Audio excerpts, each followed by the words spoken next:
గత 4 రోజులుగా నూజివీడు ట్రిపుల్ ఐటీలో ఫుడ్ పాయిజన్తో విద్యార్థులు అస్వస్థతకు గురయ్యారు. దీంతో మంత్రి పార్థసారథి నూజివీడు ట్రిపుల్ ఐటీని పరిశీలించారు.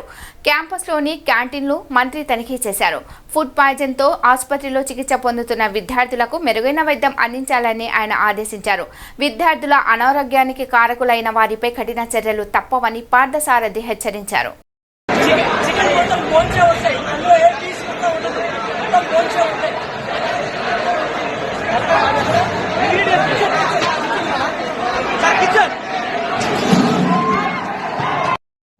చెప్పు తిన్నావు కదా పిల్లగడ్డి పడుతున్నా నువ్వేమో ఇంట్లో తినవు కానీ పిల్లలకు మాత్రం పెడతావా? మన దేశ మీద బతుకున్నాను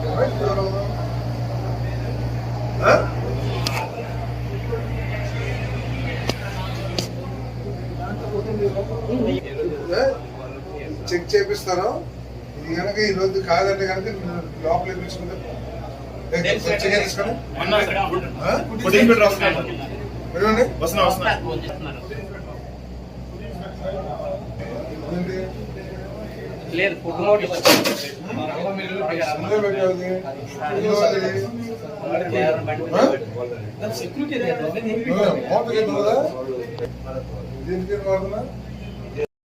ఓకే సార్, ఇక్కడ బయట నుంచి తెచ్చుకుంటే నాకు మళ్ళీ ఏమైనా ఫుడ్ పాయిజన్ వస్తే మళ్ళీ క్యాంపస్ మీద వెళ్తుంది. ఓకే సార్, బట్ ఇక్కడ తినకుండా మాడిపోనా సార్. నేను ఇంటికి వెళ్తే అసలు ఇంత బక్కగా ఉన్నాను సార్. నేను ఇంత బక్కగా ఏం పంపించాను నేను.